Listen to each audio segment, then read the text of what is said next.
Welcome back, everyone. We're diving into the ideas of Fethullah Gülen today. Oh, it's going to be good. Yeah, especially for those of you out there who, you want to nurture a generation of thinkers, right?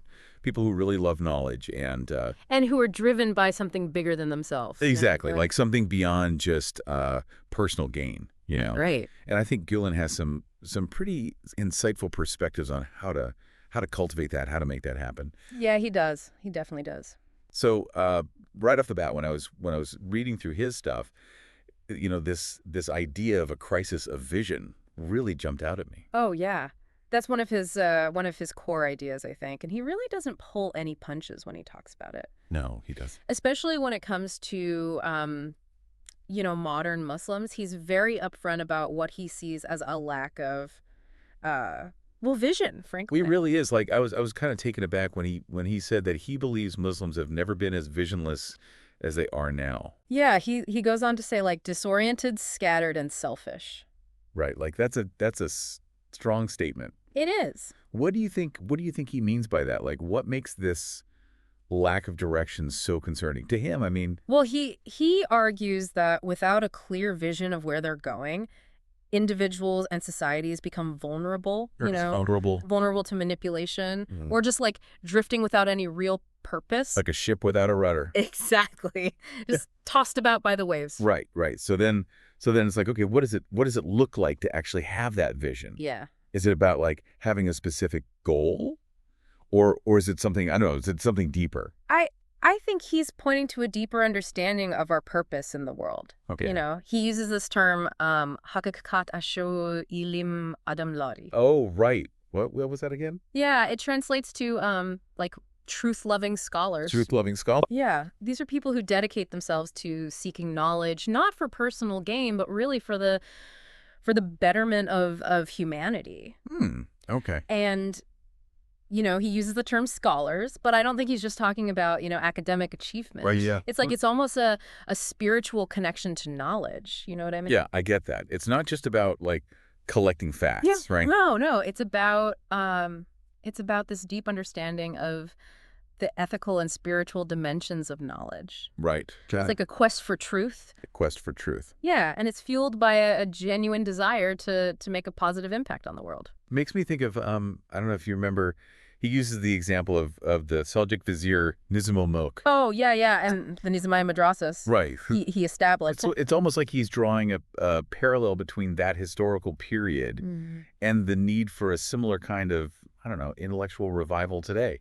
Yeah, absolutely. I think he is, because the Nizamiya Madrasas were more than just schools. They were hubs of like intellectual and cultural exchange. Like think tanks. Kind of, No. but more vibrant. Think like lively debates, people rigorously analyzing texts. Right. And really focusing on interdisciplinary learning. So scholars from all different fields just kind of coming together and enriching each other's perspectives. Exactly. Yeah. And that was a time, wasn't it, of incredible like scientific and cultural advancements within the Islamic world. It was. Which kind of leads us to this really interesting point. Gülen's critique of what he sees as limitations in Western approaches to knowledge. Oh, yeah. That's a big one. It is. And I think this is where we start to see some of the tension between science and religion. Okay. Because he's arguing that while the West excels at, like dissecting phenomena and analyzing the material world, right? Right. He says it often gets stuck in what he calls materialism. And this like purely scientific worldview. So he's not saying science is bad. No, not at all. It's more like we're missing part of the picture.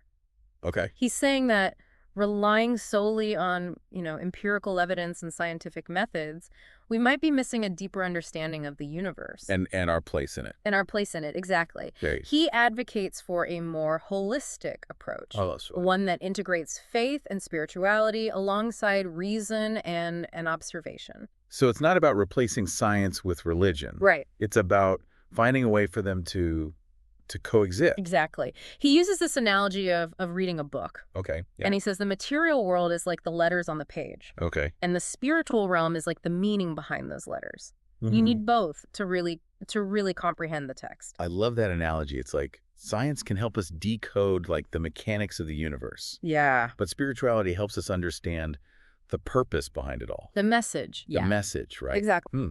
So then what are we missing out on by only focusing on the material? He thinks we're missing out on a whole dimension of understanding.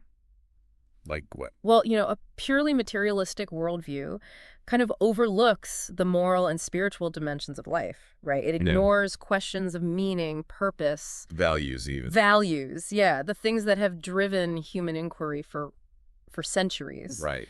And he worries that without these deeper connections, knowledge can be used for selfish or even destructive purposes. Mm.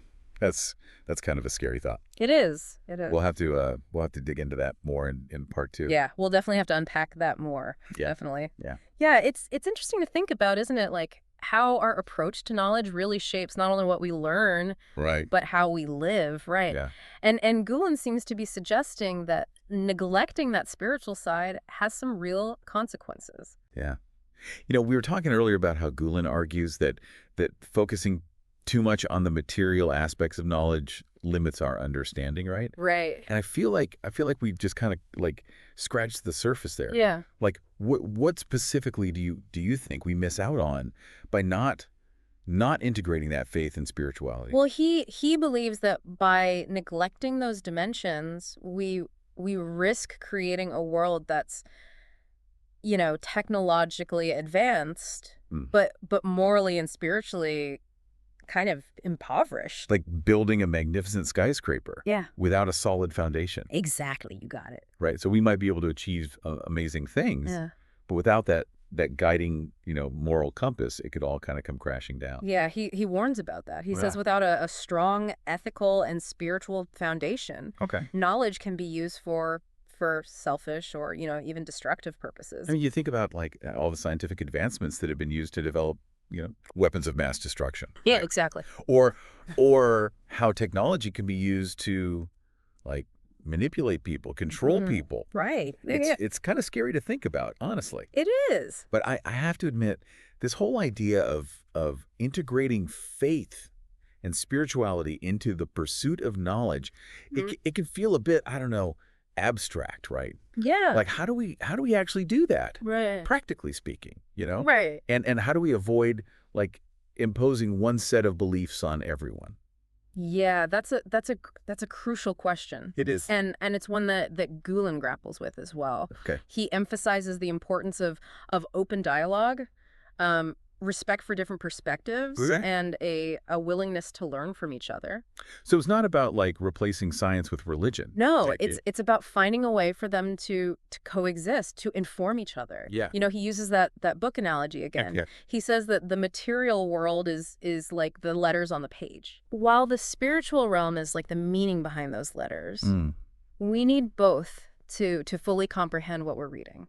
Yeah, I really like that analogy. It's Yeah. like science can help us decode the mechanics of the universe, Mhm. but spirituality helps us understand the purpose, like the message behind it all. Exactly. Okay, so then how do we practically cultivate this deeper understanding? Yeah. Like if we're thinking about raising these truth-living scholars, these hakikat ashualim adamladi, Right. where do we even begin? Well, he emphasizes the importance of creating a learning environment Yeah. that fosters critical thinking, Mm-hmm. intellectual curiosity, and a love of knowledge for its own sake. Right. It's about encouraging students to ask questions, to challenge assumptions, and to really, seek truth wherever it may lead. I mean, that sounds like an amazing approach to education. But I imagine it requires like a pretty big shift from the way many of us have experienced, traditional schooling. Oh, absolutely. Yeah. Gülen was ahead of his time in a lot of ways. He recognized that the traditional model of rote learning just wasn't cutting it. Right. It just wasn't enough to prepare students for the complexities of the modern world. Yeah. So what would that look like in practice then? Right. Are we talking about like specific teaching methods or? I mean, it's definitely about rethinking those traditional teaching methods. Okay. He stresses the importance of dialogue and debate, where students learn to articulate their ideas, Right. listen to others, and engage in respectful discourse even when they disagree. Even when they disagree. Yeah, which is important. It is. He also emphasizes hands-on learning, experiential activities Yeah. that allow students to actually apply their knowledge Yeah. in real-world contexts. It's almost like he's pushing for an educational approach that mirrors the kind of like intellectual rigor and spiritual depth that he's advocating for in general. Exactly. And he also emphasizes the crucial role of mentors Okay. in nurturing these truth-loving scholars. He envisions mentors not just as instructors, but as guides. I see. Yeah, who help students cultivate their character, develop their moral compass, and really find their unique purpose in the world. So it's not just about like filling our heads with facts. Wow, it's about shaping our hearts and minds and helping us become, better human beings. We talked earlier about his vision of this crisis of vision. Right. And I wonder if this approach to education is part of his like proposed solution to that crisis. Mm-hmm. It's almost like he's saying that by nurturing these truth-loving scholars, we can start to, I don't know, rebuild that foundation, that sense of purpose that he feels is lacking in the world. That's a really powerful insight, I think, Yeah. because he believes that these individuals, these scholars who are driven by a deep love for truth Right. and a commitment to serving humanity, Uh-huh. they have the potential to light the way forward. Yeah. They can be the ones to bridge divides, to promote understanding, and Yeah. to inspire others to live lives of purpose and meaning. But then how do we ensure that these scholars don't get lost, Yeah. in the noise of the world? Yeah. How do we help them stay grounded and focused on their mission? Well, Gülen emphasizes the importance of creating a supportive ecosystem where these individuals feel valued, encouraged, empowered to make a difference. Okay. He talks about the need for institutions that champion ethical scholarship, communities that celebrate intellectual pursuit, and a society that recognizes the inherent worth of knowledge and wisdom. It's almost like he's calling for a cultural shift. Yeah, I think A change in how we value knowledge and those who dedicate their lives to its pursuit. Absolutely. This is a lot to take in. It is. But it's so inspiring to think about the potential impact of this vision. It is inspiring. So where do we go from here? Like, how do we move from these inspiring ideas to concrete action? Well, that's the question we're going to explore in part 3. Okay. Where we'll delve deeper into Gülen's thoughts on the role of truth-loving scholars in addressing the challenges of our time. Okay, so we've been talking about these truth-loving scholars that Gülen talks about. Yeah, the Hakikat Ashalim Adamlari. Right. Right. What role does he like envision for these scholars in actually tackling the complex issues facing our world today? Well, he believes they're really uniquely equipped to address those challenges, Yeah. He sees them as bridge builders. Okay. Capable of connecting different disciplines, different perspectives. Right. And even seemingly, opposing forces. Like science and religion. Exactly. So it sounds like he's calling for more than just like experts in their respective fields, right? Right. He wants like individuals who can see the bigger picture. Yeah. And bring a sense of ethics and purpose to their work. Exactly. He envisions scholars who are not only, brilliant minds, Right. but also compassionate hearts. Okay. Driven by a desire to serve humanity and make the world a better place. We talked about the crisis of vision that Gülen identifies, Yeah. particularly among modern Muslims. Right. Do you think he sees these scholars as playing a role in overcoming this crisis? I think absolutely he does. He believes that by embodying these values of truth, compassion, and service, these scholars can inspire others, and, Right. and light the way forward. Okay. They can help rekindle a sense of purpose and direction, not just within their own communities, but in society as a whole. And we talked earlier about Gülen's idea of correctly reading the laws of nature. Yeah, yeah. How does that connect to the role of these scholars? He believes that these scholars have a special responsibility Okay. to understand and interpret the natural world, not just through a scientific lens, Yeah. but through a spiritual and ethical one. Mm. They should be able to discern the deeper meaning and purpose Behind the laws of nature. behind the laws of nature, yeah, and use that understanding to guide their actions, inspire others. So it's not just about deciphering the scientific how, right? Right. It's also about the deeper why behind everything. Exactly. He uses that book analogy again, you know. Imagine we have a book Uh-huh. filled with complex scientific equations, theories. Right. A truth-loving scholar is like a skilled reader Okay. who can not only decipher the technical language, but also grasp the underlying message. Author's intent. The author's intent, exactly. And then they can share that understanding with others. Right. Help them appreciate the beauty, the complexity, the interconnectedness of the universe. It sounds like he's calling for a kind of synthesis Yeah. between scientific understanding Oh. and spiritual insight. Right. I mean, it's a pretty bold idea, especially in a world where science and religion are often seen as being at odds. It's definitely a challenging concept. Yeah. But Gülen believes it's essential for navigating the complexities of our time. Okay. He argues that we can't rely solely on science to solve our problems Right.